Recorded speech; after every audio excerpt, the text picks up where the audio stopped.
Now our coverage continues of the Brooklyn subway shooting, and if yesterday's horrific attack has you on edge, a psychologist says that's completely normal. News 12's Veronica Jean Selter is at the Dobbs Ferry Metro North Station, where commuters say they're not letting the shooting stop them. VJ. A lot of people here say they're braving their commutes. As you see a train just coming in now, they say they're braving those commutes because they feel it's the best way to move forward.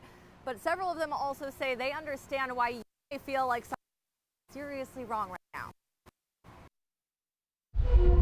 Sometimes it feels like we live in a crazy world, an increasingly crazy world. It's like kind of like nervous, you're like on edge, you don't ever know what's going to happen next.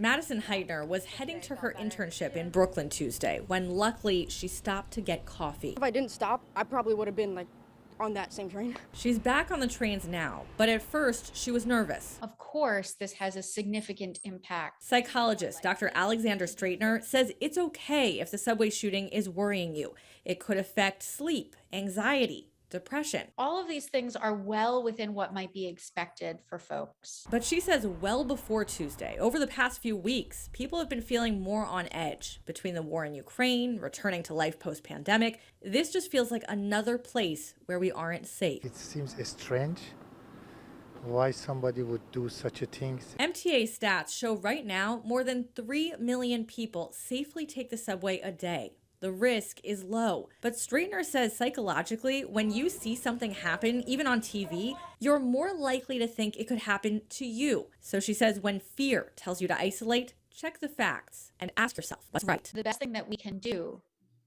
is to continue on with our lives, because otherwise the fear wins. And if the fear wins, we lose out on a lot of things that make life really meaningful and wonderful.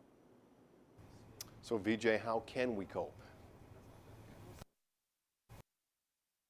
Dr. Stratyner says right now it's okay to be gentler on yourself. Do whatever self-care you need right now. And this is really interesting. She says this, like in the subway shooting, that it has to do with mental illness. She says we just don't know that's the case, and there are much stronger predictors of violence, and we really shouldn't stigmatize people with mental illness. Their illness doesn't make them bad or inherently violent, she says. That stigma, it just keeps people from seeking proper care. Reporting in Dobbs Ferry, Veronica Jean, 12.